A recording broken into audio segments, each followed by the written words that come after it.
Good evening, ladies and gentlemen. The hour is upon us. It is the 16th of April, 2018. I'm going to declare this meeting of the Stayton City Council open, and would all of you join me in a pledge of allegiance to the flag? I pledge allegiance to the flag of the United States of America and to the republic for which it stands, one nation, under God, indivisible, with liberty and justice for all.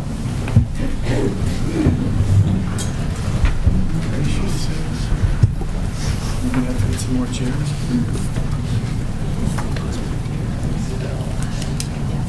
Let's see. We have staff is present. We are missing a counselor who is excused tonight. Two councils are out. What's that? Oh, Joe's gone as two. well. We've got two missing. We don't have quorum, sir. Empty seats. Three out of five? I'm not sure. Yes, we have a quorum. Okay.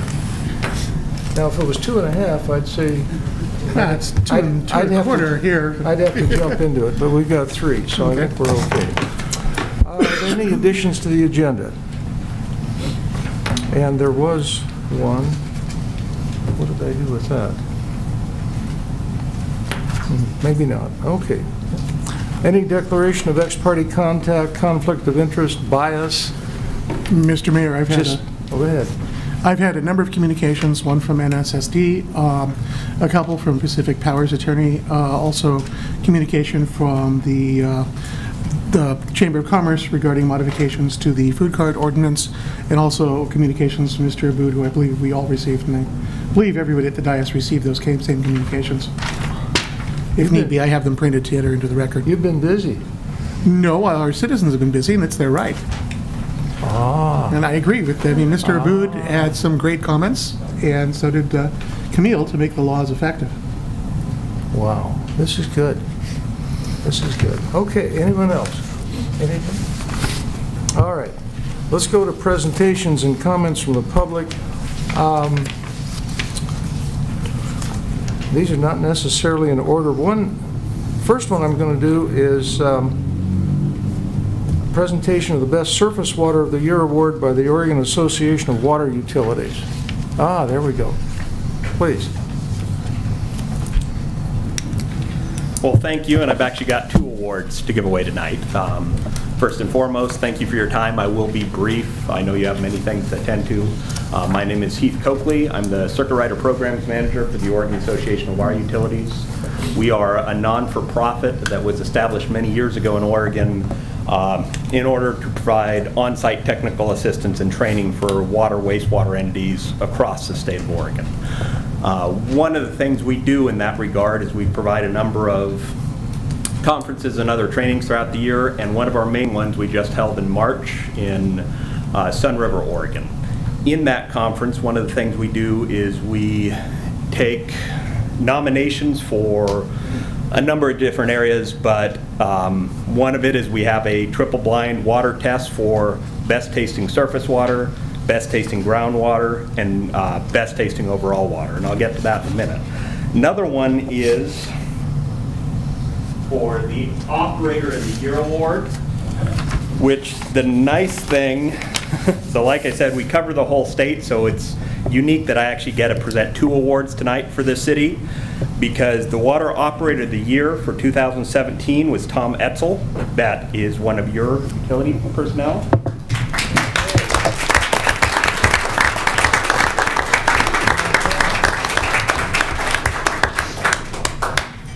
What I really appreciate about, like I said, these are nominations. These are not just us as OAWU going out and deciding who gets these nominations. These are individuals who are nominated by their peers and coworkers.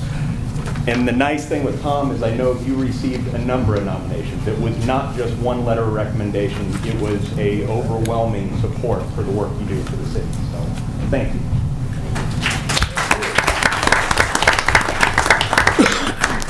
The other award that I'm very happy to present, like I said, I'm very ecstatic that I get to present 2 awards, Many cities, some cities operate under groundwater, some cities operate under surface water. The city of Stayton is a surface water system, as I'm sure you're all aware.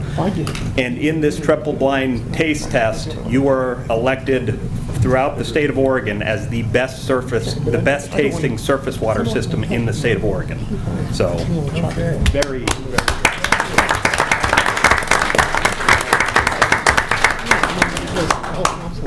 Would you take a question? Absolutely. I'm always sort of fascinated by this, I think it's an artesian system at Cascade Locks. How does that, the one that Nestle wants, how does that rate as water quality? It's got to be pretty good. It is very good, and honestly, the system who took, so like I said, there's best tasting surface water, best tasting groundwater, best overall.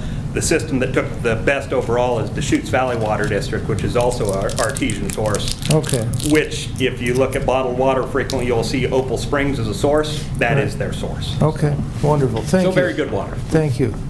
Thank you. Any other questions? No? Guess not. Thank you. Thank you. All right. Okay. Next, Stayton Library Foundation wants to make a presentation. Grady?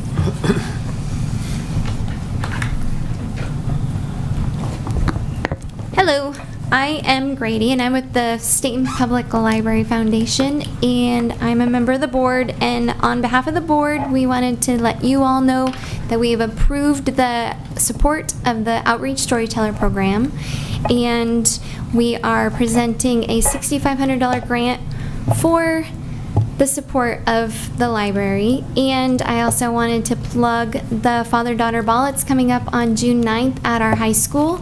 If you know a little girl that needs taken to the ball, you can get tickets. If you have a business that you would like to have on our marketing flyers, we can get you a sponsor packet, and we just hope that the community enjoys the event. Thank you.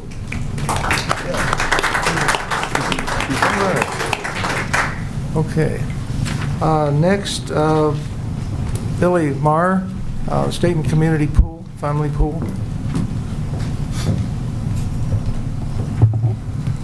Hi, for those of you that don't know me, I'm Billy Maurer. I'm from the Stayton Family Memorial Pool. I'm the aquatics facility manager there. I'm here just to go over some quick updates on how the pool's doing. We're very busy. As of right now, we have 429 members. 162 of those are residents, 168 are non-residents, and 99 of those are Silver and Fit members. Those are members that their insurance company is paying for them to come in, and then we bill their insurance company. We're up about 86 members since the last time I was here, so we are showing some improvements. Out of those 429 people, we have 232 of those that are women, 104 that are men, and then 93 that somehow didn't get their gender put in there. We're averaging per day about 25 lap swimmers, 18 water movement people, about 25 patrons per of our aerobics classes, and we have about 4 or 5 of those depending on what day of the week it is. We have about 6 rentals that are scheduled per month, and then we have about, with weekends and weekdays taken advantage, we have about 17 people that are coming to our open swims. That will increase as summer gets here. I'm a believer, when it's raining, I want my kids worn out, so I always took them during the winter. Right now, we have taught 1,211 kids swim lessons. We have 164 of those that were in the 6 to 2-year-old group. We have 640 of those that were in the 3 to 5-year-old group, and then 407 of those that are in the 6 and up group. So we've been a little busy.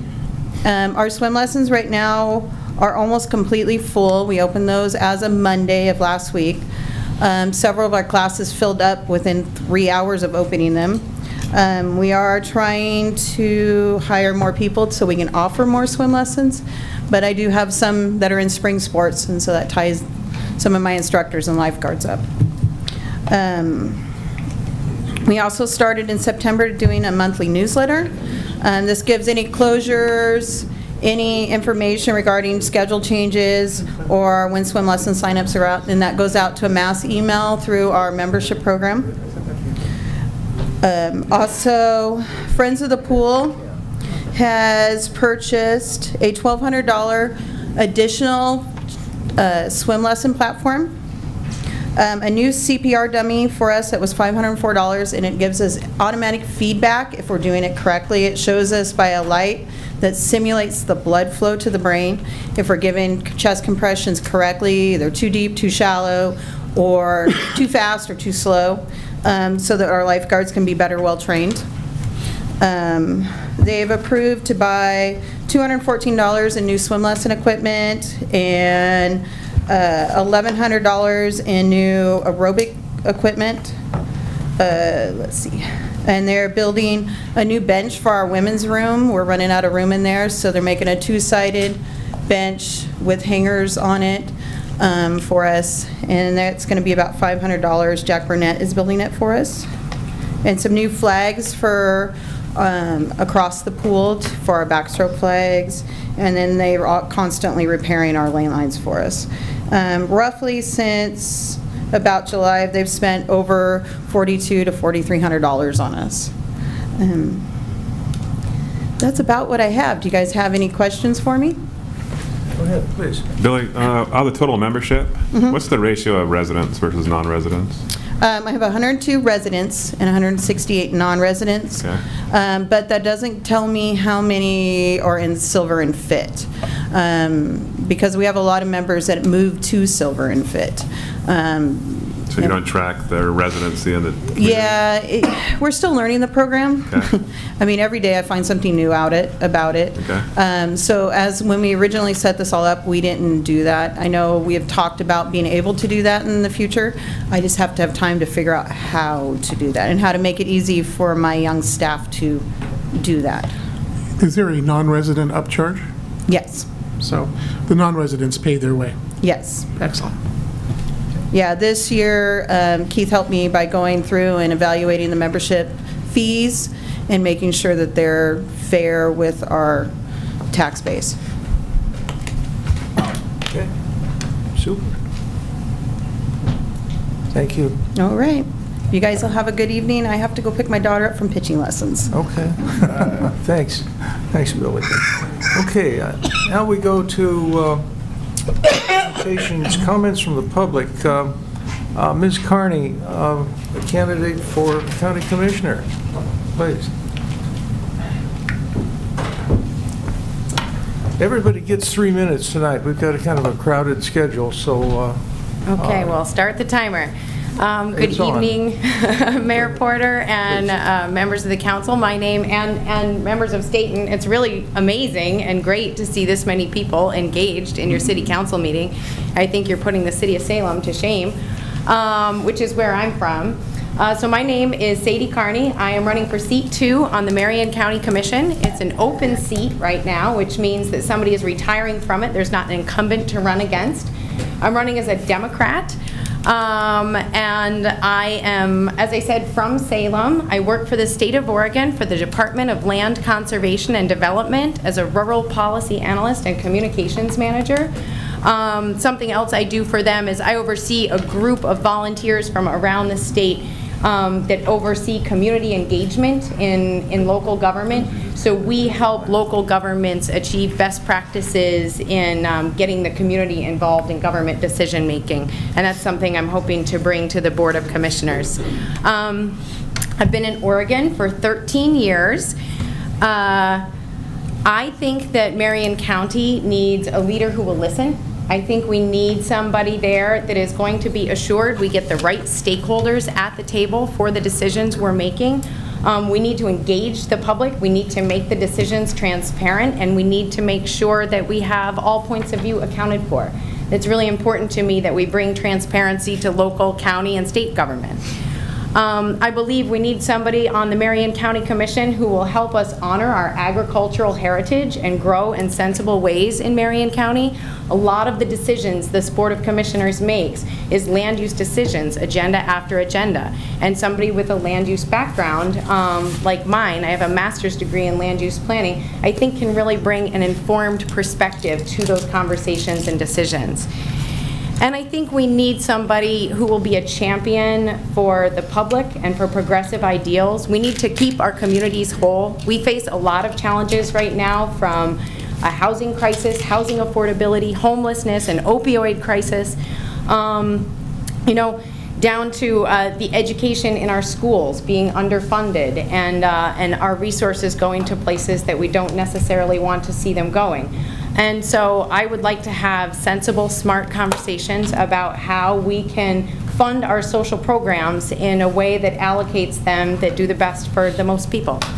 So I'll leave a few flyers by the door.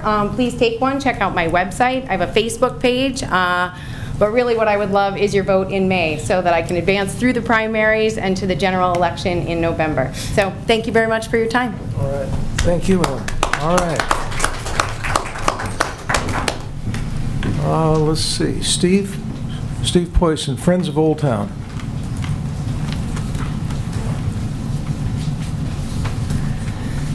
My name is Steve Poisson. I live at 1750 East Pine in Stayton.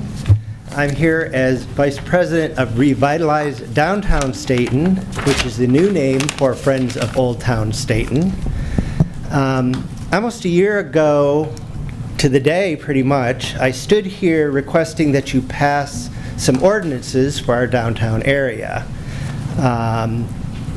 During the previous year, you had set downtown revitalization as one of your goals and had funded Friends of Old Town Stayton to be the organization that would spearhead that effort in cooperation with the city. We're based on the Main Street USA program for revitalization, a proven program with specific guidelines for success. I've been here several times asking for passage of ordinances, just as a majority of Main Street programs have done early in their work in improving their downtowns. These are basic ordinances with accompanying enforcement standards that are required to improve the few difficult situations where business or property owners don't manage their own basic tasks in terms of taking care of their properties.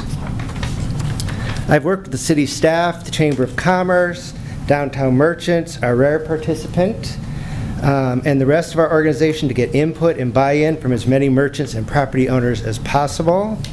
We have met with mixed success, but I think we have been focused too exclusively on the wrong target for some of our buy-in efforts. In addition to as much community support as possible, we also need the buy-in of this council. We will never please everyone, and at some point we must have the support of the council in doing the job that you chose us to do. Given you're choosing us and our approach, it is up to us to bring suggestions for you to work toward in improving downtown Stayton.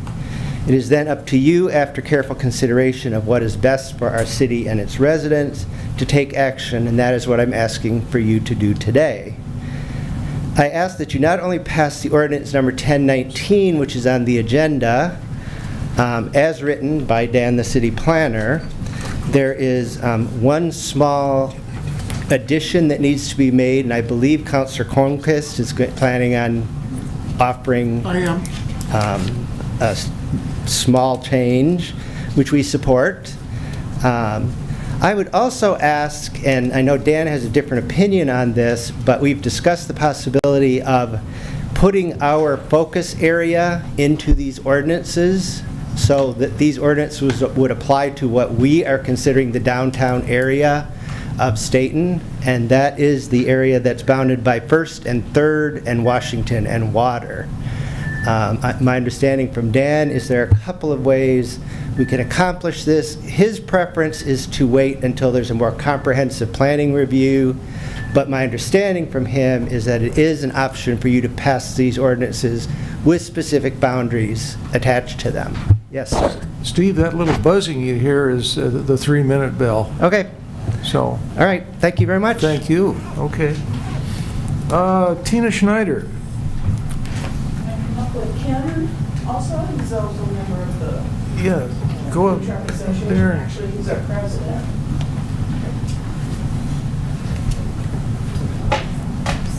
Certainly. Tell us who you folks are. I just did. My name is but- Ken Carey. And where I do live you- 1941 Kent Avenue, Stayton, Oregon, 97383. Okay. I have the Spud Bus, bacon loaded potatoes, and we're here tonight to talk a little bit more about the ordinances with the food trucks in our city. And Tina, who is here as well, is a huge representative and advocate for the food trucks, and I'd like to hear a little bit from her, and then I'll address the draft letter that I have. Okay. Go ahead. Thank you, Mayor and City Council members. We appreciate your work on drafting the Resolution 975, and we've read it over and really like what you've come up with, and we want to say we are in support of that.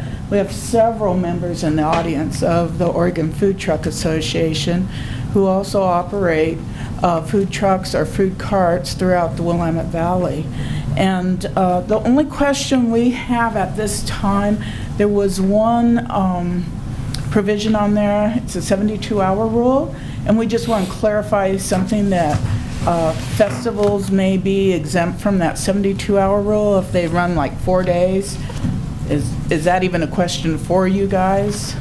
You know, this whole thing might have been better left to discussion when we get into the item. And I should have asked, I guess, when Okay. you brought these up. Did you want to wait and take part in the, We're fine with The back it and forth? as it's written. okay, Okay. except for that one little thing? Mr. Mayor, we have We can a wait till couple, that comes up to topic of discussion. we have a couple things. We're not fine, we have to discuss it as written. Oh, we do. Yeah, there's some changes that, When we get into the yeah, item? that they need. So once we get into the item of discussion, we'd be more than happy to discuss that matter. Yeah, I think that might be better. Okay. Yeah, Okay. yeah. All right, Okay. thank you. All right, thank you, folks. Let's see, James Loftus.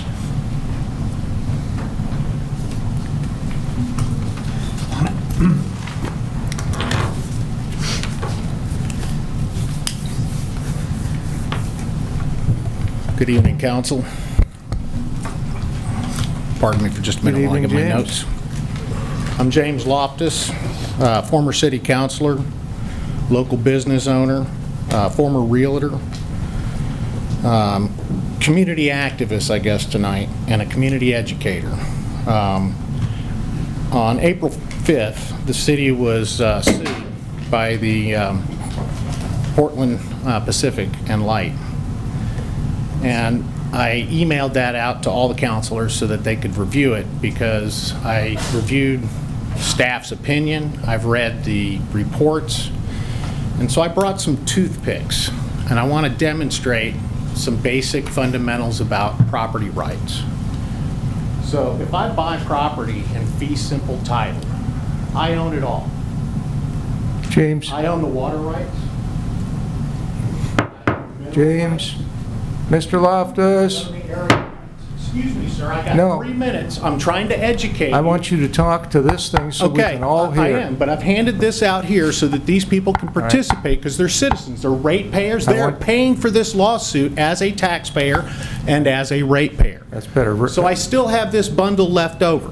I can build a house on it. Oh, I didn't take easements out. Excuse me, I forgot a toothpick. So I have easements, aerial rights, water rights, and mineral rights. I can sell those off individually. Then I can subdivide this or partition this. Okay? Now, when somebody buys what's left over, they have to respect the rights that the people through right of prior appropriation or superiority have. And for our city attorney to make the comment that Pacific Power has to file a suit against the previous landowner because 30 years prior they sold this right of way. Okay? So what I'm trying to get at is that you can't do that. That under color of law, that's theft. Okay? And so now we have a lawsuit. Now I understand that Pacific Power on March 9th came back and gave you a best and final offer. They asked for an X permit so that they would be compensated for the transfer of that material, and you guys walked up and left the meeting. So I also want to point out that the communications between the city, according to these records, is that Pacific Power has been dead on every time, that the city failed to respond after 53 days before they came and implemented. And because of Councilor Cronquist, we did not have an inverse taking of property. Had you fined him, it would have been another lawsuit. So I'm very concerned. My dad, very smart man, told me when you're digging a hole, if you want to get out, stop digging. And I'm asking you folks to go back, read your franchise agreement. We should not be in litigation. You should be in mediation. Thank you very much. Thank you, James. That's it. Are there any other comments from the public that need to come out right now? There's another opportunity.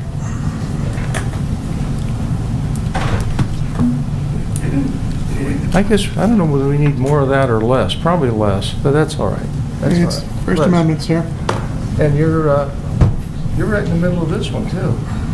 Only because I felt that the city should, well, I'll put a microphone and be on record, the city needed to go in good faith, and Pacific Power should negotiate in good faith, and that the first step in successful resolution from both parties, and I think our city attorney will even agree, is negotiation rather than litigation, and that's what my amendment was to do, or my motion was to do, and that was passed except for Councilor Glidewell, who excused herself unanimously by the council.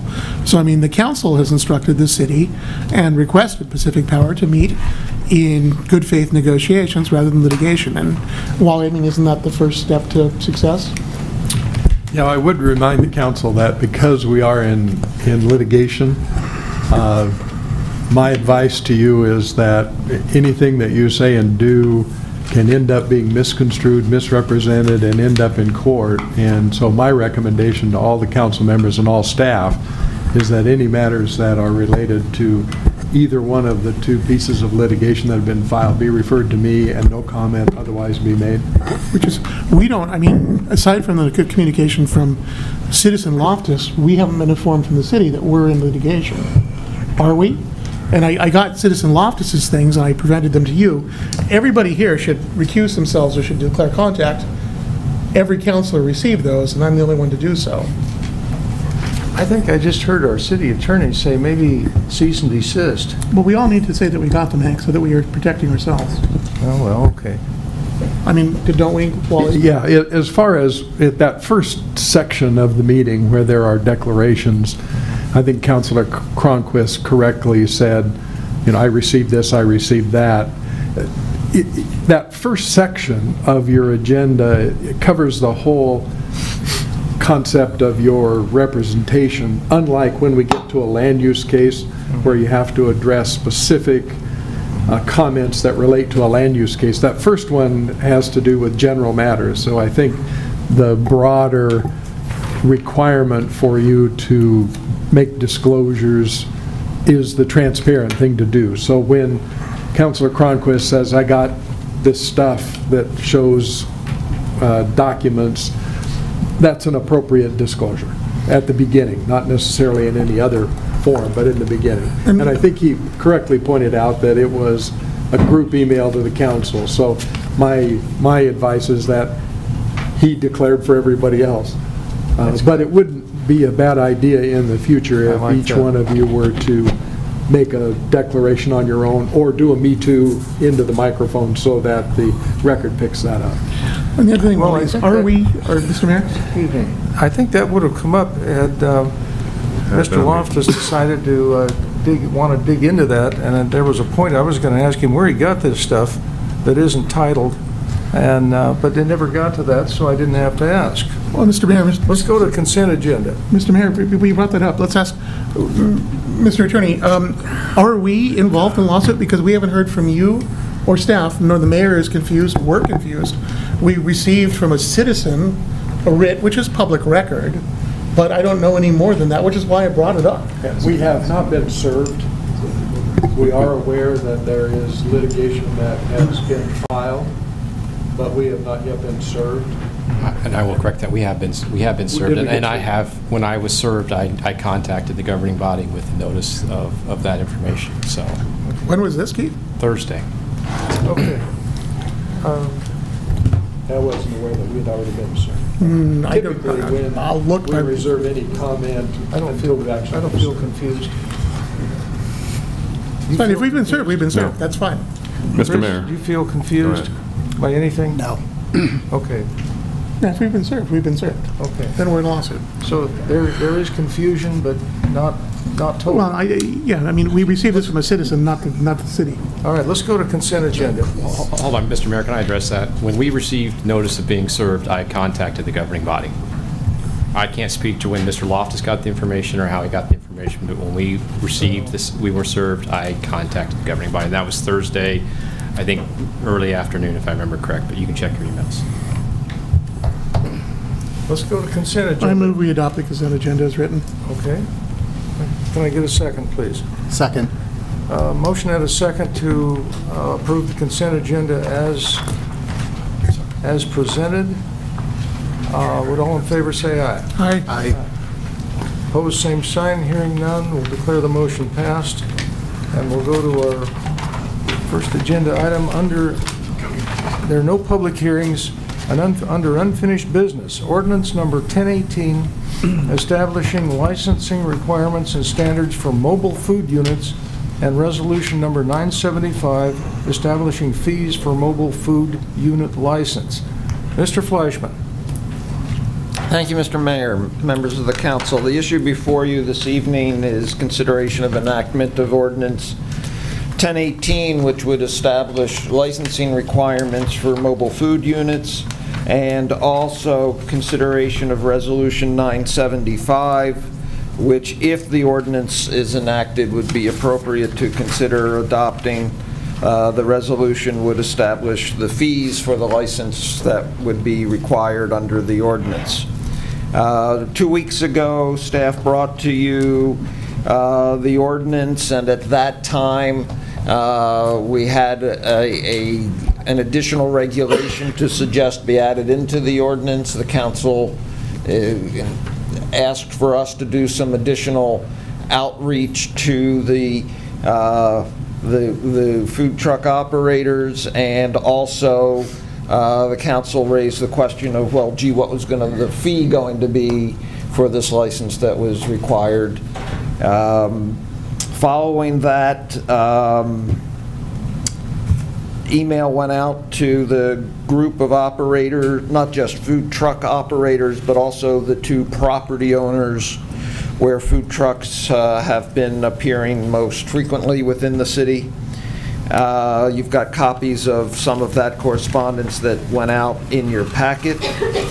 So, in summary, what the proposed regulations would do is first require that a mobile food unit receive a city license. In order to get the license, they would need to demonstrate that they have the necessary health and sanitary license from Marion County Environmental Health Department. Mobile food units would be permitted only in the zones in the city where restaurants or bars or other eating and drinking establishments are permitted, essentially our commercial zones, or at a manufacturing site where the customers are primarily employees of the manufacturer. They would not be permitted to set up in a street right-of-way unless they are part of an event with a street closure. They must not block a sidewalk, driver's vision at an intersection or driveway, or take up a required off-street parking space for other uses that are already on the property where they'd be parking. The proposed rules also clarify, and this to address one of the issues that was raised by the speaker during the public comment period, that if a mobile food unit is in place for 72 hours or more without moving. It's not about whether they're operating or open for business, but if they're parked in one spot for more than 72 hours, then they would be considered a land use and need to go through whatever the land use code requires for approval. If they're in and out if they're there for less than 72 hours and then go home, then we would not consider it to be a land use. Finally, the change that was made from the ordinance that was provided to you 2 weeks ago is specifically noting that the placement of the food unit the mobile food unit has to be such that the order or service window is at least 5 feet from a sidewalk in order to avoid customers waiting in line and blocking the sidewalk. There was a question raised 2 weeks ago about the impact of that proposed rule on the food trucks that gather at Wolfgang's whatever it's called, Wolfgang's up at West Washington Street near First Avenue. I went up there shortly after the meeting and realized that there is actually at least a 5-foot wide landscaped area between the sidewalk and where the food trucks park. So addition of this rule should not impact that site. Finally, the issue of fee was raised 2 weeks ago. You've got before you Resolution 975. Staff has recommended that the cost of an annual license be established at $40, which is about what we approximate the cost of administering the program would be. So with that, I'll answer any questions you may have. The recommendation from staff is to enact the ordinance as presented and to adopt the resolution as presented. Okay. Thank you. Wait a minute, there's too much paper tonight. Yeah, and speaking of which, you've got 2 additional pieces of paper that I put on the dais before the meeting, which are correspondence that people sent to me requesting they be forwarded to the council. One is an email from Jerry Abood with some suggestions for distinguishing between food carts and food trucks, which currently the proposed code does not. It just refers to mobile food units. And secondly is a letter from Kamel Bielenberg, with the Chamber of Commerce, with a couple of questions and suggestions for amendments. Mr. Mayor, Dan, did you find these 2 insertions, these things that just came in, there anything that really clashes with what you're recommending, or the staff is recommending? Just a minute. Clash is probably not the verb I would choose to use. Certainly, there's a suggestion from the chamber that I don't think it's a clash or not, but the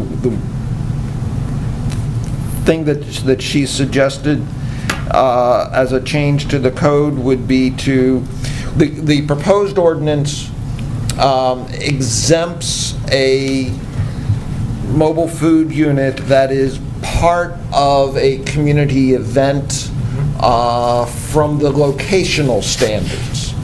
She has suggested that they be exempted from getting a license completely. Okay. If they're there, as an example, as part of Summerfest, Okay. that they would not need, that they should not have to get a license The Yellow Vendier's truck. at all. Okay, all right. What else? And then well, again, it's not a clash or necessarily a change in the code, but she's questioning the language in the proposed code that would require the operator of a mobile food unit to take care of litter and trash around the unit while they're operating, and she raises the issue of, well, what if somebody's there all by themselves? How do they wait on customers and pick up trash? Somebody drops a Slurpee cup in the street is what Right, you're that saying, it's yeah. not theirs. Okay. Can those considerations be incorporated into the proposed ordinance? Do we need? If the council would like to, then, Okay. then those issues could be addressed in the ordinance, and the appropriate motion would be to either send it back to staff to be reworked, or to approve it with the changes you'd like to see and request that staff bring it back to you at your next meeting with those changes incorporated for the second consideration. Mr. Mayor. Okay, before we go to council deliberation on this, it'll sound like a public hearing, but I'm going to let these folks that are here to speak to this issue give voice. So, you folks again, please, and then Just a real quick side note on the litter issue. Each food truck, mobile, that is pulled by a truck or that I drive myself, we are required by Marion County to have a garbage can outside of our door. So everybody who comes by the event knows there's a trash can. So if we have 6 events or 6 vendors, there's going to be 6 garbage cans outside of each truck. So litter to me is not a huge issue. I have some things on the letter that I would like to address, the draft letter. Do you guys all have the draft letter of the food trucks with you? From Camille, or Camille? From the chamber? That's the ordinance 1018, The ordinance or from the chamber? the ordinance. We do. Okay. So Tina, I'll let you share and then I'll address mine, because mine will be a little bit. The 72-hour question that I had on it being exempt, just being exempt from having to operate under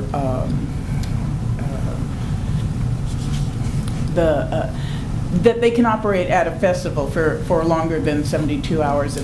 I don't see many festivals go 4 or 5 days, but it does happen. So would they be exempt from having to adhere to the 72-hour rule? We are not asking that the food trucks do not pay a permit or licensing fee. So I just wanted to clarify that. And then the other thing is a cart versus truck. And I want to clarify what we view as a cart, a truck, and a trailer. We have many members that have trailers that are a mobile kitchen. They're completely licensed by the Marion County Environmental Health Department, as well as trucks. They're also licensed by the Marion County Health Department. A cart can also be licensed, but we refer to those as something like maybe a push cart hot dogs stand that someone can throw in the back of their truck and run it down and offload it and put it in place. So I just wanted to clarify the definition of those when you're referring to them. Okay. Do you have the same definitions? Well, our ordinance does not, and Citizen Abood makes the point, the ordinance does not necessarily reflect carts, nor does it reflect farmers markets, which we need to talk about as well. Okay. Okay, that's all I have.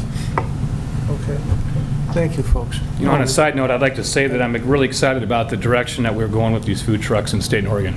I grew up my whole life in Portland, and the food trucks are just amazing. Mm-hmm. And I grew up in Southeast Portland, and it's fun to see that they're the #1 city in the nation, and the city has welcomed them. Mm-hmm. And I hope for the same here. A couple things I'd like to address. Section 1, line 18 there, it says mobile food truck unit. It says any motor vehicle, trailer, or wagon that is used for the purpose of preparing, processing, or converting food for immediate consumption as a drive-in, drive-through, or curb, or walk-up service. And in the revised letter, it talks about 5-foot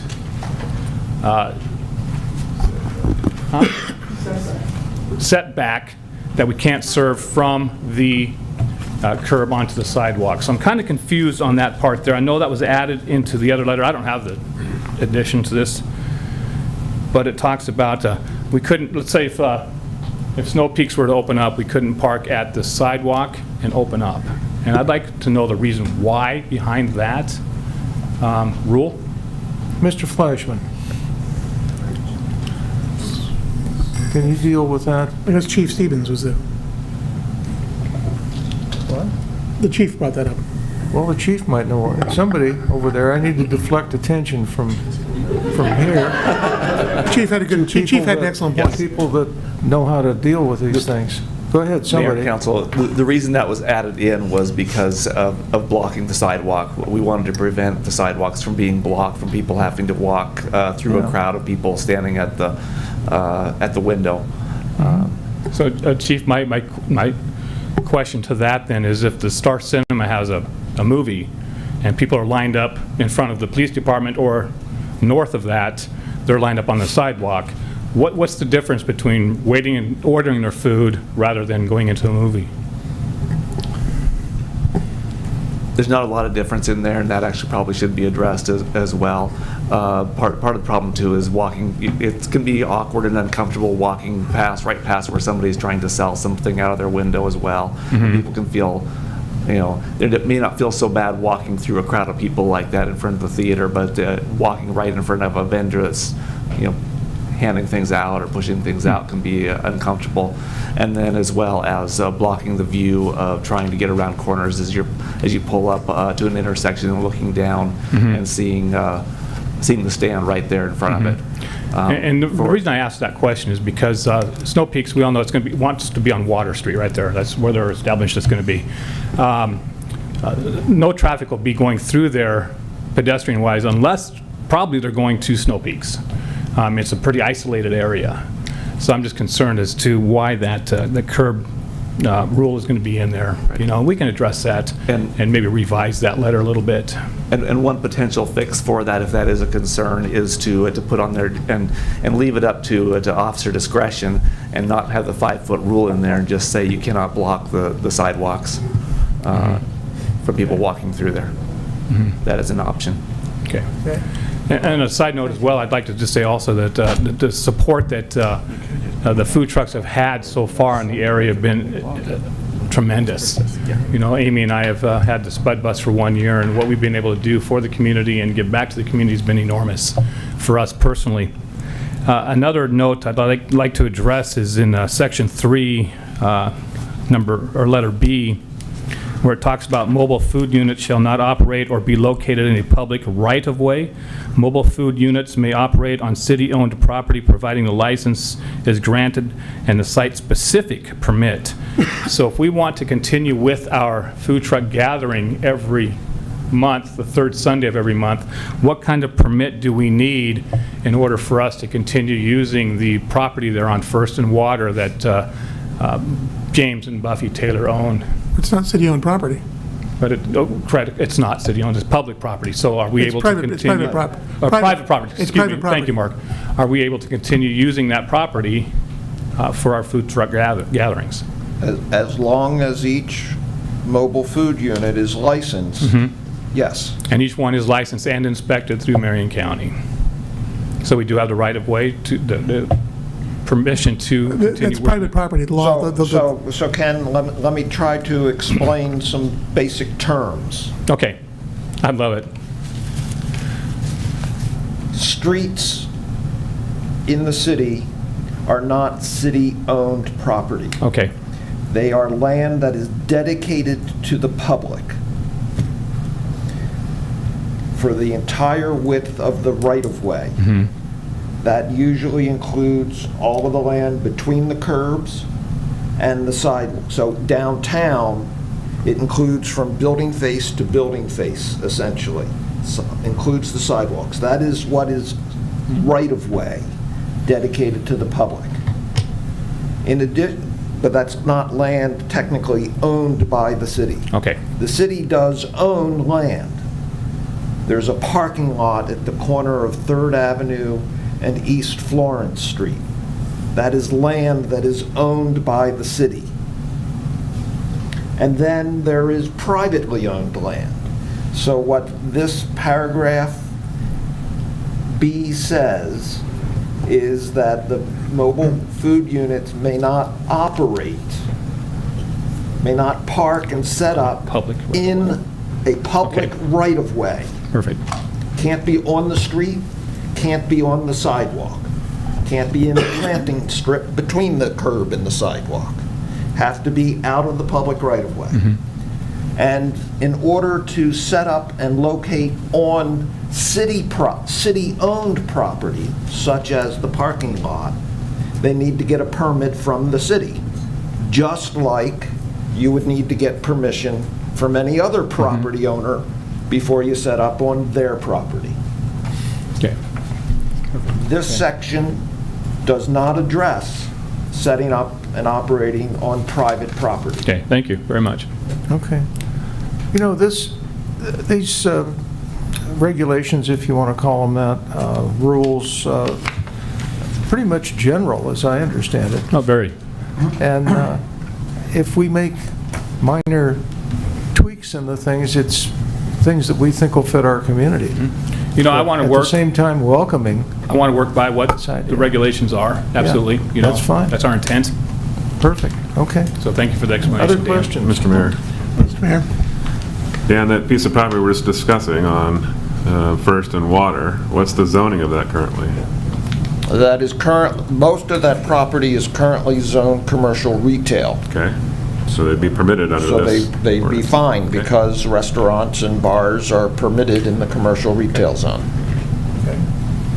Other questions? Mr. Mayor? Mr. Mark? You know, I appreciate food carts. Thank you for bringing diversity of food to this town. You're welcome, and thank you. I eat at them all the time, and I suppose that's ex parte contact I need to disclose. Mr. Citizen Abood sent everybody at this dais a message on Sunday at 5:22 p.m.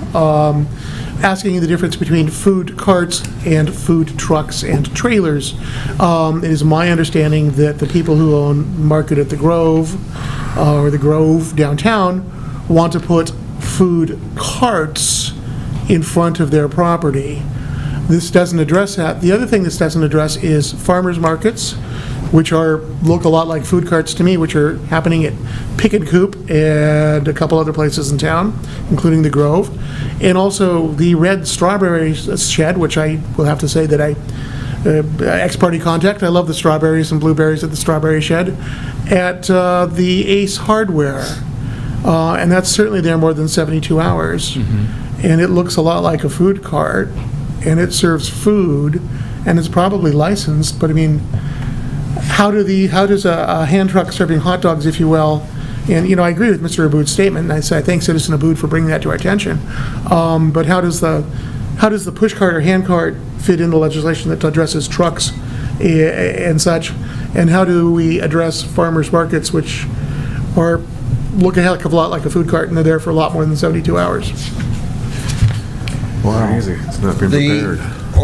Ordinance 1018, as drafted, defines the term mobile food unit and does not make any distinction between a truck, a trailer, a push cart, a wagon, or anything else. They would all be a mobile food unit. Which is awesome.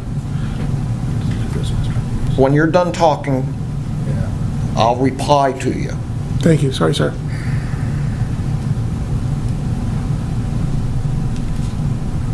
So it doesn't matter whether you're in a push cart or in a 30-foot bus. It's a mobile food unit. The code establishes the same regulations for all of them. Including the farmers markets. My experience as a regular customer at farmers markets and as a vendor at a farmer's market is that mobile food units typically are not at farmer's markets. My experience at farmer's markets is people set up a stand with a mobile kitchen in it, but it is not a motor vehicle, a trailer, or a wagon, or a cart that is used for the purposes of preparing and processing. They may show up with all their stuff in a truck, take it out of the truck, set up in the parking lot where the farmer's market takes place. So that I would not define that as a mobile food unit I agree with you. under also. the terms of this code. I agree with you, and I frequent farmers markets myself as well. My question is that the laws we make should apply to all citizens. And the people who run the really lovely Strawberry Shed over at Ace Hardware are in a trailer, and it is there more than 72 hours. They call themselves a farm market. They're there for 4 or 5 months, and I love them, and I frequent them all the time. But are they subject to this rule? They are not subject to this rule because they are not preparing, processing, or converting food for immediate consumption. They're selling Produce? strawberries, berries, and zucchinis. Okay, that's fine. If there's that's, I did not. And that's the distinction. Just like this code specifically exempts people that are selling prepackaged food items that are not altered by the vendor. Such as what I was a kid, we called the Good Humor Man, the ice cream truck, because they're not making the ice cream in the truck. They're buying a case of stuff and selling it individually. And they're not, and it's all pre-wrapped and sealed and whatnot. Thank you, Dan. I agree with your ordinance. I think it's awesome. I just needed that clarification because I want to make sure that everybody follows the same rules. If I had my way about it, I'd have that strawberry cart or trailer stay up there all summer. I'm going to stay at my house. Yeah, I'd take it home. I really enjoy that. Anyway, council deliberation. Other questions for Dan or Chief?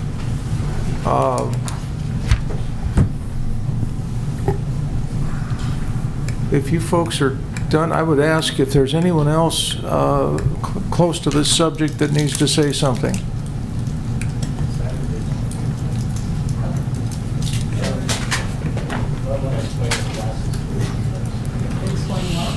Classes of food trucks. Class 1, 2, 3, 4. Okay.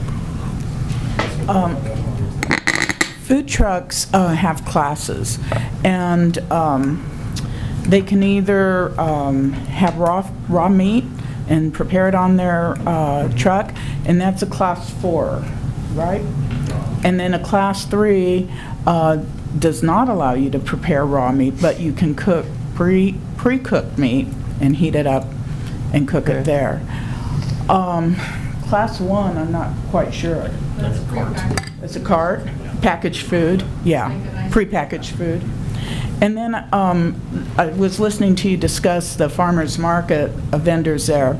They're licensed under what's called a temporary restaurant license to participate in an event.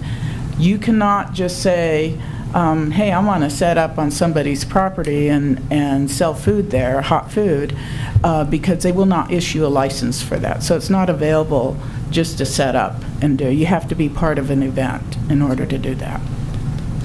Okay, super. Thank you. Last call. Any other participants, interested parties that need to say something? This is the time before we go to decision on this. Go ahead, please. Come up. Come up. Come up. Come up. Tell us who you are and where you're from. We need it for the record. We check on your voting status too, but don't worry about that. I'm Sean Daly. I'm with the Food Truck Association also, and I live in Kaiser, and we do events out here. The only thing I was going to comment on is farmers markets are rapidly changing. Many of them now do ask for food trucks. Up until a couple of years ago, it was booths, but now most of the ones in the area are accepting trucks because they want the option of having the hot food prepared there and being prepared in a kitchen that's licensed like a restaurant. So it's the standards are much higher for a truck than they are a temporary booth. So that might be something you want to consider for the future. All right, thank you. This code is would allow a food truck at a farmer's market, assuming the food truck got a license and was parked in a way that met the locational standards. Yeah, I have a question on that. Will the event, like a Saturday market license, be separate from us being permanent here in town? Step the microphone, just so, yeah, it's for the... Would the license be a separate license, like a temporary, since we're here all the time, would it be the same cost? It would be the same license and the same cost. Okay. Whether you want to come to Stayton for one day or whether you want to come to Stayton every day. The same license, and the fee is recommended to be $40. Okay. Hello, my name is Matt Spinner. I'm the president and head brewer for the upcoming Snow Peak Brewing Company. We will not be operating food trucks or owning food trucks, but one of the big hopes for our business plan is to have food trucks be able to come down by our brewery on Water Street. And our concern, of course, is the 5-foot service window rule.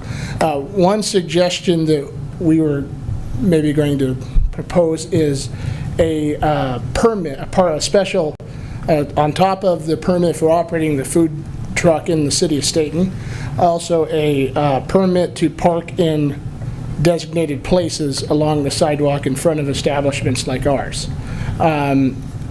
And also maybe include rules for either the establishment, the business owner or the truck, or a conjunction of the two of them to keep up or maintain security and everything else in that space. Mr. Mayor, I think Mr. Stevens addressed that, didn't he? Chief Stevens? With officer's discretion? Currently, right now, we do have a special event permit that an applicant can apply for to shut down a sidewalk or a portion of a street or all of a street. Right. I guess my suggestion would be if to make that a, not necessarily for there's the special events, but also for regular business hours.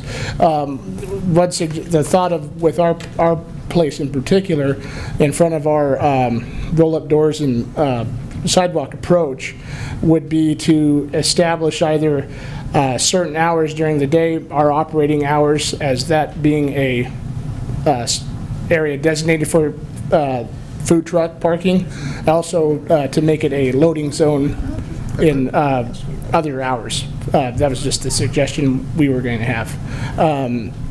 That was all I wanted to, as a suggestion to how to do that. Okay. Okay.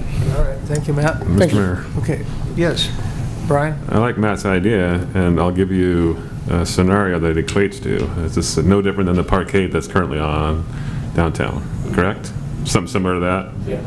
And I think they currently do that in Portland as well. They extend into the street. So that's not a bad idea. Okay, good. Okay, more council deliberation. I just want to say thank you very much. Oh, you're welcome. That's what we do, is try to do the right thing all the time. Still gunning. Council deliberation on this. Where do you want to go with this, folks? I appreciated Chief Stevens' interjection about leaving it to officer discretion, and I wonder if we can incorporate that into the ordinance without too much trouble. The 5-foot setback, and also Camille's trash thing, saying that they'll be responsible for trash, but some kid throws a Slurpee cup across the street, they really can't pick it up. It's unrealistic to expect that. So can we modify that? There must be some other... Yeah, I mean, there's a suggested modification of There might wording. be some other gratifying statements that our counselor could make that charms and creates excitement in the crowd. Well, these were suggested by the head of the chamber and the police chief, sir.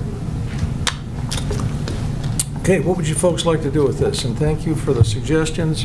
Is this heading toward back to staff with a little tweaking here and there? I'm just suggesting that. I have no vote. Mr. Mayor. Yeah.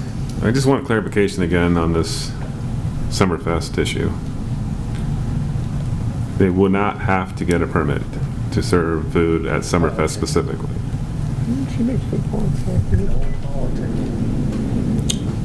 My interpretation of the draft ordinance would be if a mobile food unit, as defined,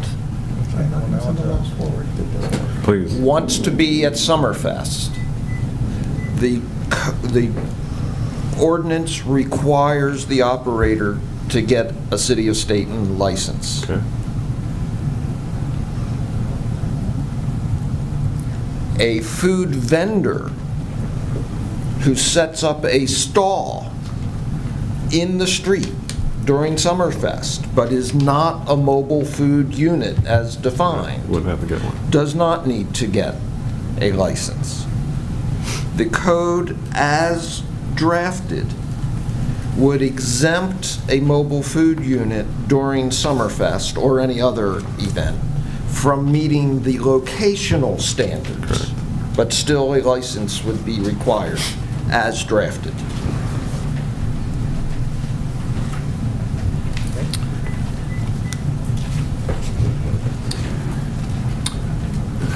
I don't know who to contact for Summerfest, but how many food and associated vendors do we have at Summerfest? Do you know? Ken, do you know? Food trucks, but there are tons of food-associated vendors. There's a lot more food But they're not vendors. mobile food units as defined. Seven, thank you. Okay. All right. I know that Carmel says if you're a member of the chamber, you're... If you need to talk, get up there, please. If you want, Mr. Mayor, we're going to keep all this on the record if we can. So we need people up there if you need to say something and be recognized. Mr. Mayor? Yes? I think we need to make a few more tweaks to this before we make it law. I think the laws that we passed as council need to be good. I don't want to send legislation down that doesn't have a price. I appreciate the heck out of Dan's work on this thing. I appreciate the heck out of the chief's comments. I think we probably need to add and incorporate, or at least look at incorporating, the feedback from both the community and the feedback from the chamber and the feedback from Citizen Abood to make sure that what we say is clear to everybody. If we make sure that the laws we write are clear, then we can go forward with a clear conscience. So I move we send it back to staff for a little more tweaking, taking into account the citizens' feedback, the chamber's feedback, and see what can happen. That's just a motion. It may fail. Okay. What do you folks want to do? Mr. Mullen? I second. I think that it needs to go back with the additional tweaks for reconsideration. Okay. Mr. Mayor? Was that, yes? I would like to have some direction if we're going to say tweaks, what we'd like to see tweaked. That's kind of an essential. Mr. Mayor, I'll offer my notion. I'd like to strike the litter piece. They have 5 garbage trucks there as it is now, garbage cans, right, each individual location. I think it's sufficient, and there's too many variables on how that litter got there and who's responsible. As a community, I'm sure they're going to do the right thing. If something's within 5 feet of their car, they're going to go pick it up. I think they're probably going to leave it in better condition than what they found it, I would think. Okay, so that's... That'd be my suggestion. The garbage issue, that's one. Something else? The second issue is to the officer's discretion in terms of sidewalk that was put forward by Chief Stevens, where the officer can say that you're blocking the sidewalk or not, because otherwise we get into what happened on December 15th when Star Wars opened and we had huge lines. Missed that one. On the movie theaters or whatever, we have lines blocking the sidewalk for other reasons. Okay. Chief, it's implied that your officers have discretion in each case, isn't it? Yes. There you go.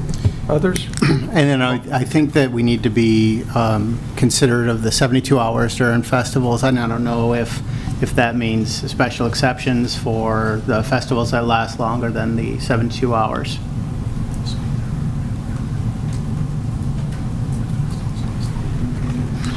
Seems like a crowd would get tired of it in 72 hours, but that's not a factor here. But it... People at Woodstock got to eat. Woodstock? Yeah, they got to eat. I should have gone to that. Yes, Chief? We currently do not have any regular events in town that go longer than 3 days. In fact, most of them only last 2 at the very most, Okay. and Summerfest only lasts 1 day. Okay, so we're probably okay there. Someone can always petition Yeah. to change it or get It's an a thought. exception from Okay. it. Anything else? Mr. Mayor, Yes. I'm glad the food cart folks are in favor of the fee. I've been struggling with that for a bit, just from an equity standpoint. I'll leave it at that.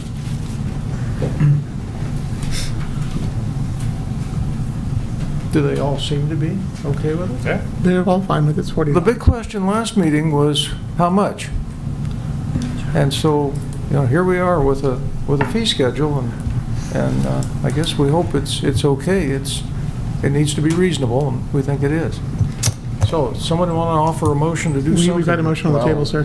You what? There is a motion. You've got a motion on the floor Yes, sir. to send it back to staff. It was seconded, and it was clarified that the 3 changes that I heard discussed were to allow somebody to be in place for more than 72 hours if they're part of a festival, to remove the 5-foot setback from the sidewalk, and what I would suggest to the council is to consider language that is similar to language that we have in place in the land use code for portable signs in the downtown area that say you have to leave however you set up, you have to leave at least X feet of sidewalk open and unobstructed, and that will give the police officer some discretion. You see that?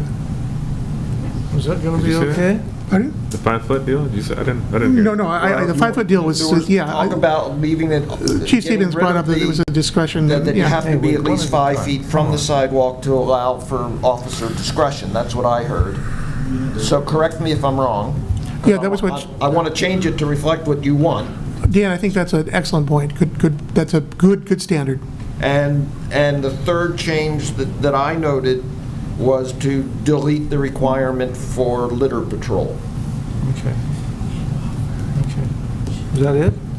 And if that's it, we'll make those changes and be back to you Okay, so we're in going 2 to... weeks. We're going to send this back to staff. Or whenever. Okay. At the next meeting. There we go. Thank you, Dan. We have an agenda. Want to call for the question? What's that? Yeah. Is there any other discussion? If not, I'm going to call for the question. And Alyssa, when you get ready, poll the council, please. Sure. Counselor Cronquist? Aye. Counselor Mullen? Yes. Counselor Quigley? Yes. Motion passes 3-0. Okay, good. We got through that. Woo! Yeah. It's the right thing. All right. And the next thing is, where's my agenda? There, agenda. I know you're here. It is, new business. Award of a contract for 2018 Virginia Street Improvement Project. Mr. Ludwig. Thank you, Mr. Mayor, members of the council. This evening, I bring before you an issue of the 2018 Street Maintenance Program, and that is the acceptance of a bid and award of a contract for overlay work on Virginia Street. That project will take place on Virginia Street from North Evergreen Avenue to North 4th Avenue. The project includes, but is not limited to, 1,680 square yards of new roadway, 7,500 square yards of milling, 1,300 tons of new asphalt, 200 tons of a pre-level asphalt, and 2,000 square feet of new sidewalk. We put this project out to bid at the end of March. We had a bid opening last week on April 12th. And the low bidder was D&I Excavating in the amount of $401,316.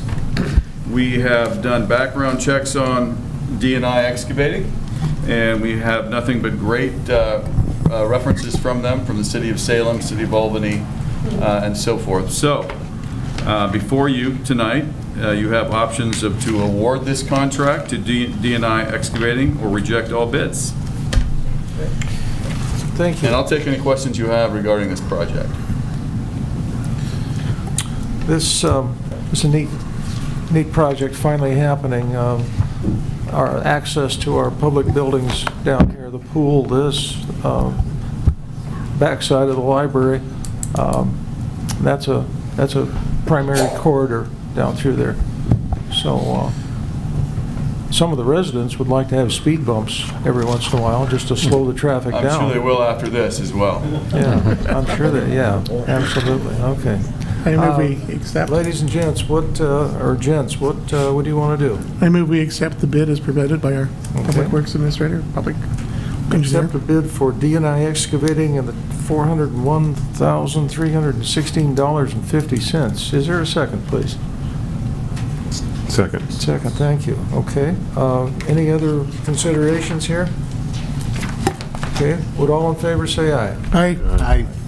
Okay. Opposed, same sign. Hearing none, we'll declare the motion passed, and that bid will be awarded to D&I Excavating. Thank you very much. Mr. Mayor? Well, thank you, because didn't we start with just thinking we were going to do the east side, 4th?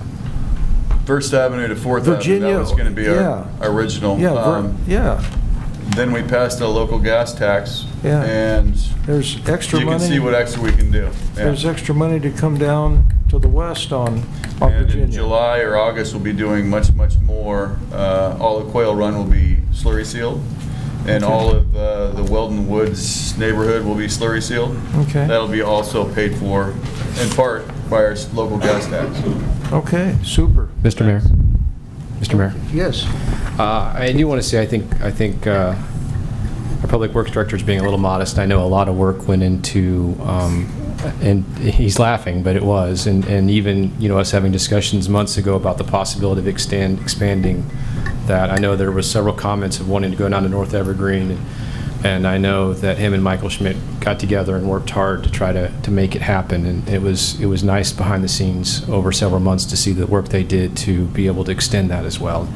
So I just want to publicly commend them for their work and recognizing kind of the feedback of the community and working to make it happen. So it happened quietly, but a lot of work went into it, and so I want to acknowledge that. Okay, and our thanks also. Thank you, Keith.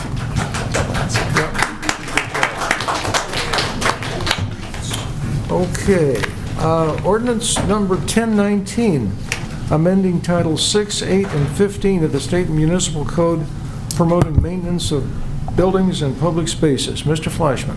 Good, thank you. So the issue before you is consideration of an ordinance that would enact amendments to 3 different titles within the municipal code. This is the result of issues being brought to you by Friends of Old Town Stayton back in mid-March. At that time, the council directed staff to take the ideas that were presented to you by that group and to put it into code and code language and ordinance format. And that's what you've got before you. So the 3 different titles of the code that would be affected by this ordinance are Title 6 on animals. The ordinance enacts a new section that would require that pet droppings be removed from any sidewalk or within a public right-of-way. And this would apply throughout the city. This is not just, as written, it is not just a downtown issue.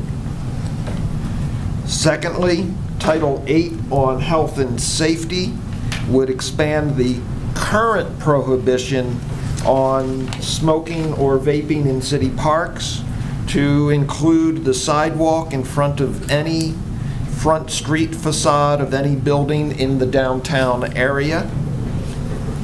As noted, I believe at the March 19th meeting, state law already prohibits smoking or vaping within 10 feet of the doorway of any business.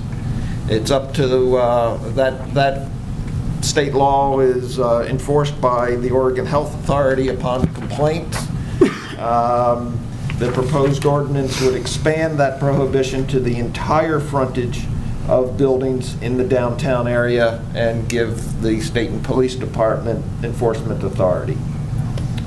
Thirdly, the ordinance would create a new chapter in Title 15 regarding buildings and construction and it is this chapter that is regarding the maintenance of non-residential properties. It would control the use of property and public places, again, only in the downtown area.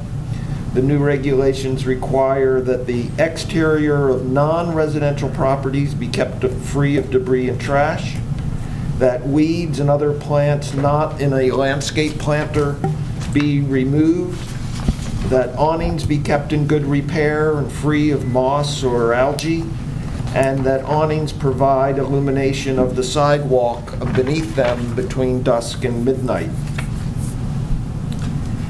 And includes enforcement procedures. The staff has modified the enforcement procedures from what was presented to you last month.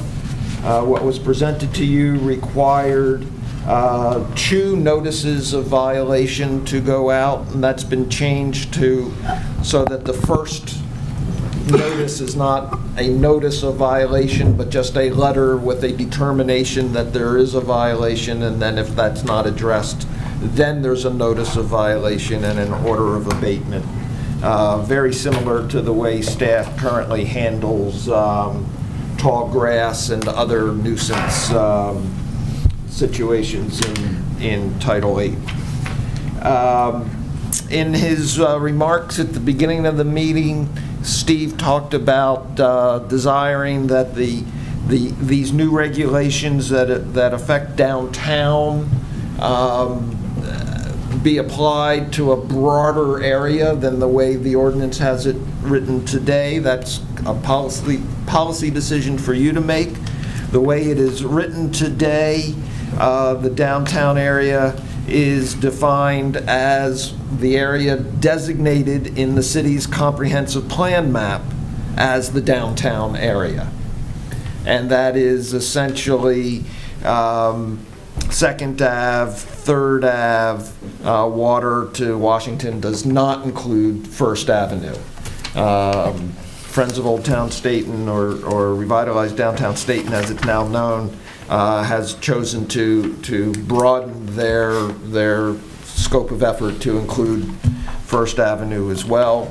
If the council is interested in first in enacting these regulations, and secondly having them to apply to a broader area, then we can change the code to do so.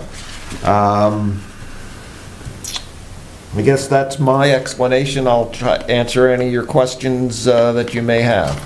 Okay. Gentlemen, lady? She's not here. Mr. Mayor? Gentlemen, go ahead, Mark.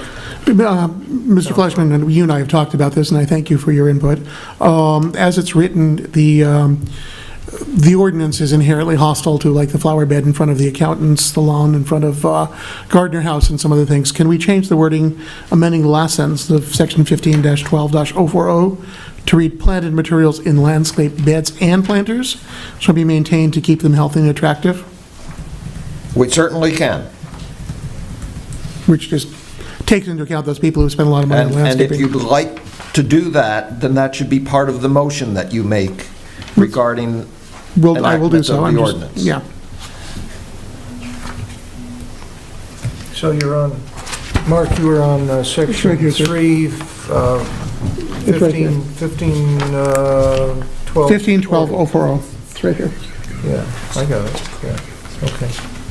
Yeah, I think based on the language that was provided to council last month, as I was drafting this, I was just assuming that the ordinance would exempt a landscape bed, but we got a review comment from, I think it was from the chamber, questioning that, so in order to make it clear, let's make it clear. Okay, all right. So, other discussion, folks? And if not, what would you like to do? Somebody jump in here. Dan, have the people on Cascade Avenue or First Avenue, Cascade Highway or First Avenue, been aware of this in terms of, I know downtown Revitalized Stayton or Friends of Downtown have made people aware, but are the people on Cascade Highway, and this may be a question for Isaac, aware that this may be impactful of their businesses as well? I don't know what outreach Friends of Old Town Stayton has done to businesses or property owners on First Ave. Well, I think And certainly, the city has not done that outreach. Okay, I think we're about to find out. Dan, Isaac? Hi, Isaac Courtmead, 784 North 3rd here in Stayton. As the director of Revitalize Downtown Stayton, a combination of Steve and Alan and I went around to every business on 1st, 2nd, 3rd within all of our downtown area about maybe 2 months ago or so. Talked to business owners about what we're doing and about these ordinances, shared information about what the ordinances looked like then. There have been some changes, of course, and we haven't gone out and talked about those specific changes, but they're more, from my understanding, more in the kind of nuances of the wording of the law and everything. But the general focus of the law of maintenance and beautification, that kind of stuff, was communicated. And I myself sent a letter to every property owner that falls within our downtown area, informing them of the ordinances, telling them where they could access them, and asking for any feedback that anybody had, and I didn't get anything back. So we did communicate with everybody. Whether everybody heard, I can't tell you, but.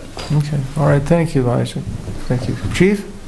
Mayor and Council, I'd like to make a comment regarding the smoking portion and what would happen with the enforcement on that. If you remember, those of you that were on the council before when we enacted the section on the parks, we wanted to make it very clear at that time that it's not something that the officers would be going out and addressing and dealing with and actively enforcing. And that is the way this would be as well. We would not actively be going out and enforcing the smoking on the streets.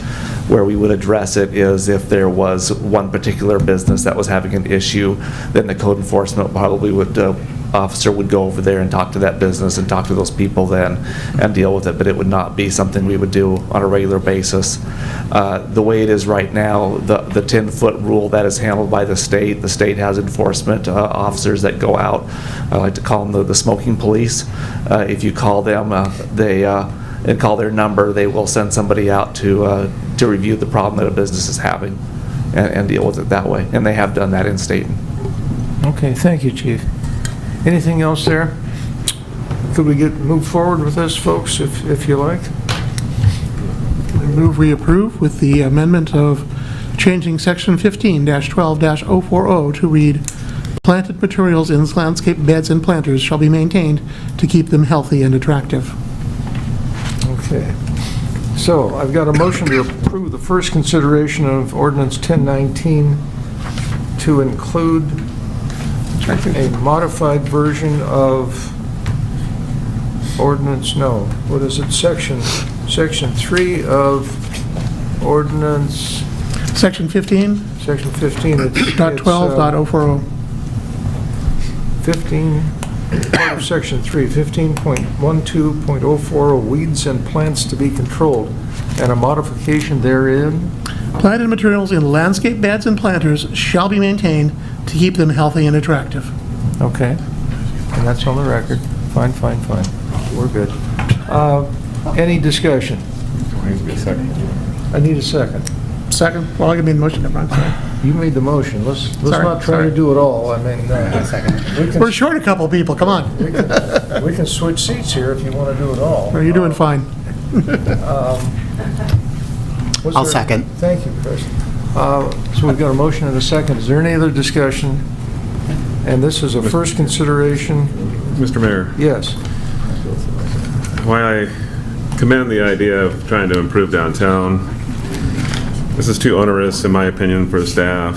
And being a free market guy that I am, I don't understand why a business wouldn't want to maintain the standards that are proposed in this ordinance just to succeed in business. So, as Chief mentioned, I can't see us going out and responding to every call for smoking when there already is an existing state law which would supersede this. I can't support this. Okay. One other thought I had, I'm wondering if this is the first move, and it's not the first time we've discussed this, of what to do with part of cleaning up downtown is dealing with vacant storefronts and what looked like abandoned storefronts, just with, nothing happening for maybe years. And I'm wondering if this isn't kind of a first step toward some regulation on dealing with those, let's say, substandard commercial buildings. If you would, Steve. I had intended to say before my 3 minutes was up that I was advised in the process over the last year to do this in sections rather than bring them all at one time. This is the second section we've been dealing with. The third section is in fact vacant building ordinances, and it's our intention to bring them to you soon if you are inclined to sort of follow our recommendations. Okay, thank you. Thank you, Steve. Okay, anything else? If not, Alyssa, poll the council on this one, please. Sure. Counselor Mullen? Yes. Counselor Quigley? Nope. Counselor Cronquist? Yes. Motion passes 2-1. Okay, vote is 2-1, but that means it will need to come back before the council for a second consideration on May 7th, VE Day. May 21st. May 21st? Oh, that's right. Okay, I knew that too. All right, May 21st. Come back and see. Past VE Day. Tonight. All right, moving right along. Sort of. The next thing is an appointment of a Transportation System Update Citizen Advisory Committee. Sure. Mr. Fleischman, Mr. Ludwig. Gentlemen? The task's been pawned off on me while I'm in the mode here. So you will recall a couple of meetings ago we brought to you the awarding of a bid to Kittleson and Associates to start the update of our transportation system plan. As part of that, we would like to create a citizen advisory committee that will provide some policy advice as the plan is prepared. We envision that this committee will meet 3, maybe 4 times over the course of a year or so. Probably not, the first meeting not happening until September, I think the schedule calls for. We've put out a request for interested people, and have got a list of 2, 4, 6, 8, 10 folks for you to consider, with the chamber agreeing to appoint somebody, but having not informed us who it will be. So we've left a to be determined on the list here to be appointed by the chamber. So with that, we'd appreciate your appointment of these individuals to the committee. Would, if possible, would I be privileged to get to see this list before I appoint them? You have it in the memo. Is it in there? Oh, I'm sorry. I didn't see that. Well, let's see. Randy Dents, John Mesa, Brian Cohen, Brian Quigley, I know him, Jackie Carmichael, Karen Odenthal, Laura Whipper, Rich Stevens, and Jack Carriger. That's a good-looking list. And they're all good-looking people, too. Some of the movers and shakers of our community. Some. Okay, thank you, Brian. Yes, let's, with the council's concurrence, I would ask that those folks be appointed to this new committee. Do I need a motion on that? I would go ahead and do that. Yeah, I better. Yep. Would someone please? Yes, I'll make a motion to appoint the Citizen Advisory Committee as presented. Second. And a motion and a second to appoint that advisory committee, Transportation System Update Citizen Advisory Committee. Motion and a second. Is there any other discussion? And would all in favor say aye? Aye. Okay, good. and so that's approved. Wait, I'm thinking of, should I vote for myself? Can I? You're voting for, You may. The question is whether you want to. Oh, that's true. No, you're voting for the group, so it's Yeah, fine. Yeah. We can't avoid all make sure. conflict in this, There's conflict there, right? in these jobs. We're just part-timers. Okay. Let's see, what's next? Are we done? We don't have to do anything? No, that's last time. Staff commission reports, Cindy and Elizabeth on financial reports. Yeah, Mr. Mayor, I do want to point out that staff has been diligent in their efforts to do two things, which is to get people to sign up for bills to be emailed, to sign up for auto pay.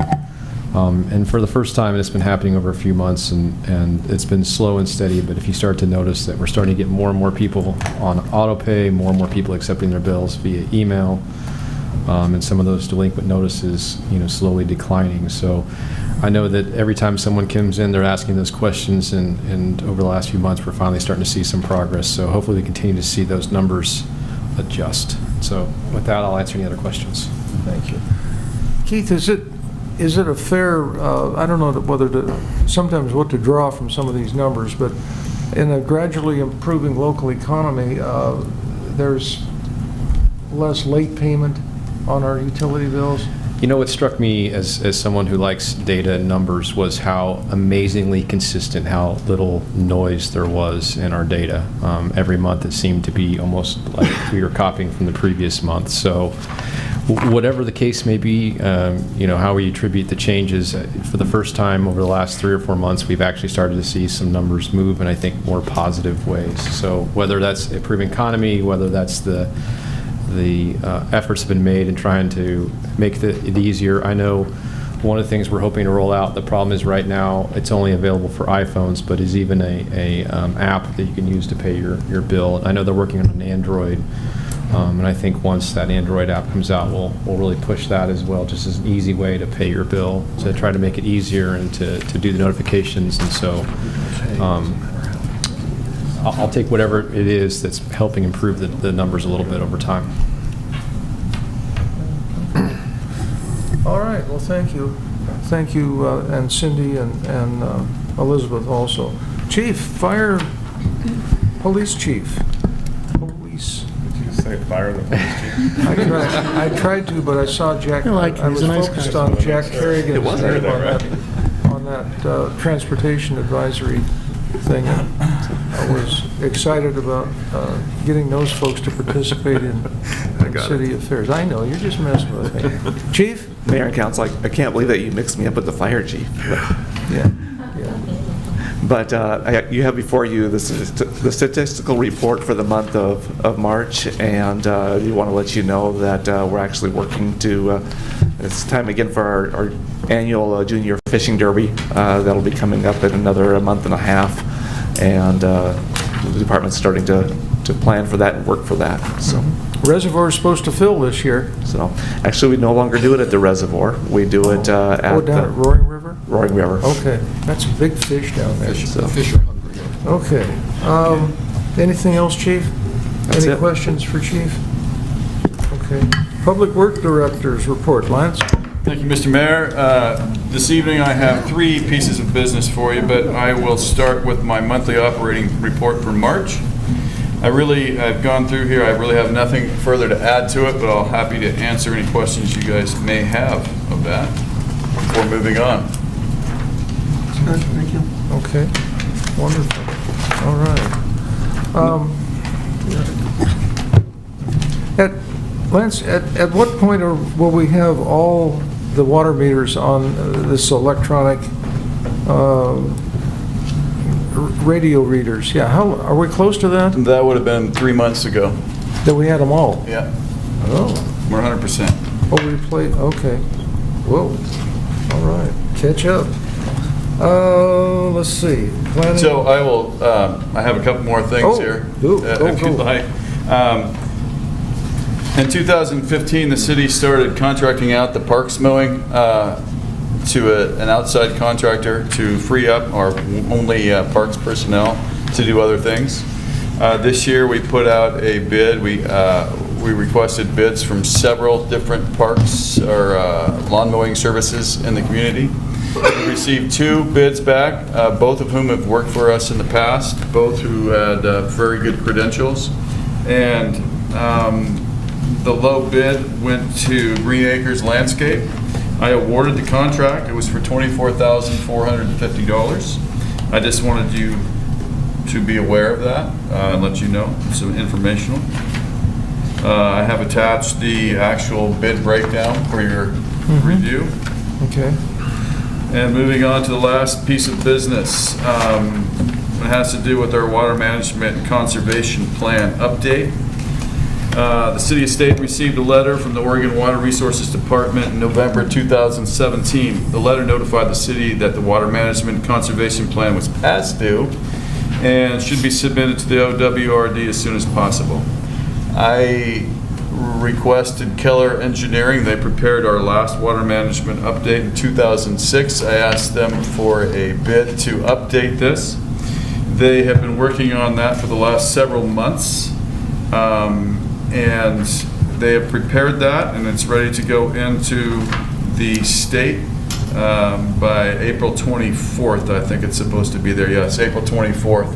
I have it here. I would have attached it all, but it would have been a very big document for you all. So if you'd like, you can come down to my office and view that, or I could let you use that tonight and look at this one here. But you can see it's pretty substantial. There is a requirement if you have a water rights permit and you want that right to be extended, that you have to prepare this.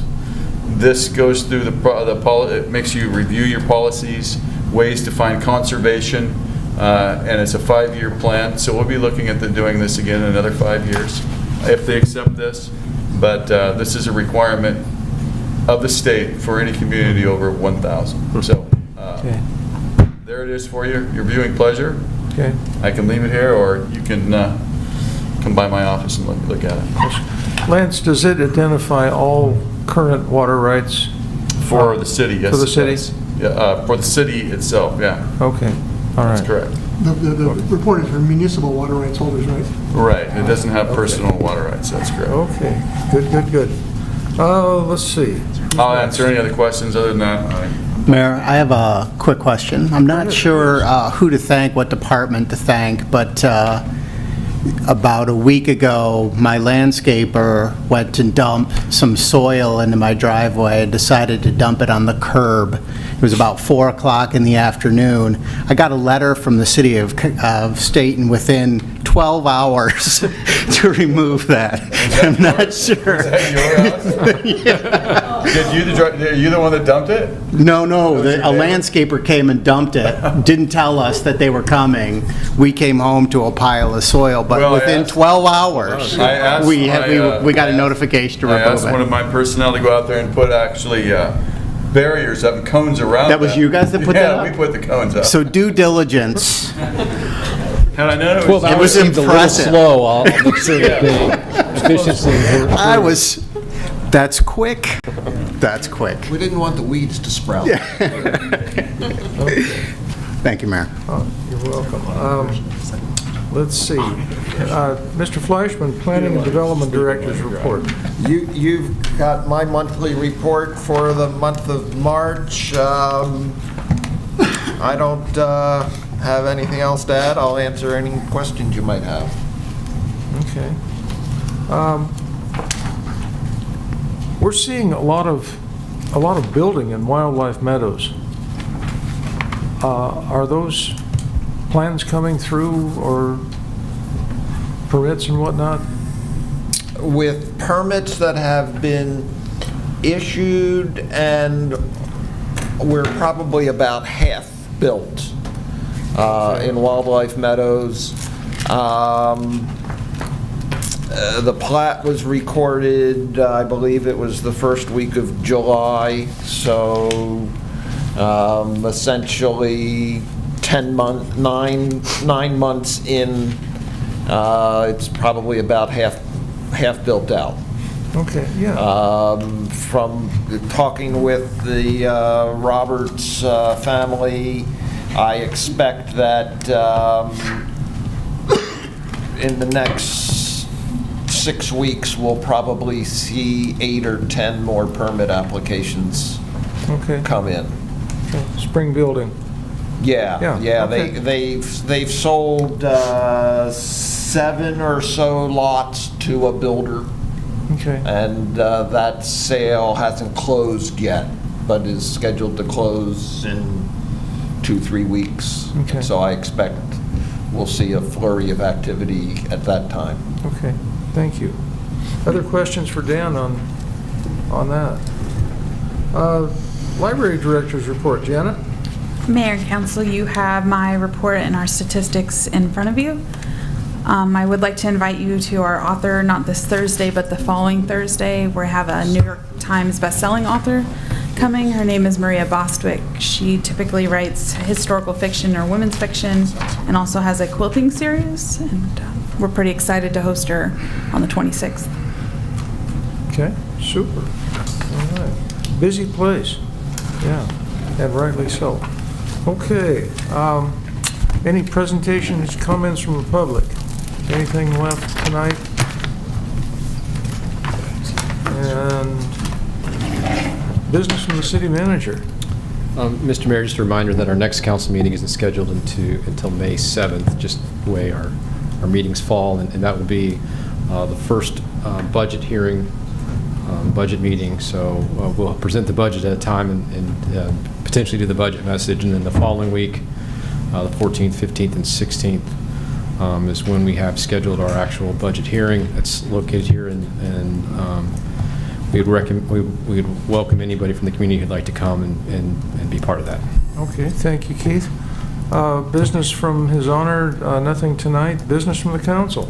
Mr. Mayor? Yes. 2 things. Number 1, I will be absent the week of the budget committee Okay. process. I'll be on business, out of town. And just a statement tonight, Mr. Mayor. Perhaps you've heard the phrase that there is no coincidence in politics. If you haven't, I would encourage people to take into consideration and connect the dots of people that present to this chamber on occasion, as well as some of the people that serve in that capacity. I'll leave it at that. Okay. All right. Mr. Mayor, I also will be out May 7th on a business trip out of country, so I won't be here for that, but I will be back for the 14th. Okay. So we may have, well, we hope we have a quorum. Are you going to be here? I'll be here. Okay, I'm here. We have budget committee, so we'll have a quorum. I've got no place else to go. Oh, we got the budget committee here. Future agenda items, May 7th, which was VE Day, budget committee hearing. Is there anything else? I'll just a point of contact that I don't know what Councilor Quigley was alluding to, but this is a public forum and people are welcome to come speak their truth. We have the First Amendment in this country, and I don't control. I don't know if he's saying that I'm a puppet master or something. I wish I were, but I'm not, and I encourage people and the citizens of the community to come and speak their truth.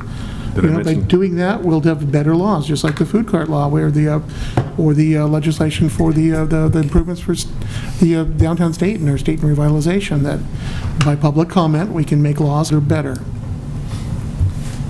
Well, thanks for sharing your conscience, Mark. it never got too deep tonight. So Brian, I don't know there's a conscience because you think I control people, and I don't, Brian. I didn't mention your name, Mark. You volunteered, so thank you very much. There are only 3 people here, Brian. Gentlemen, we are all in the service of our community. Leave us all remember that. If nothing else, we're done. Thank you, folks.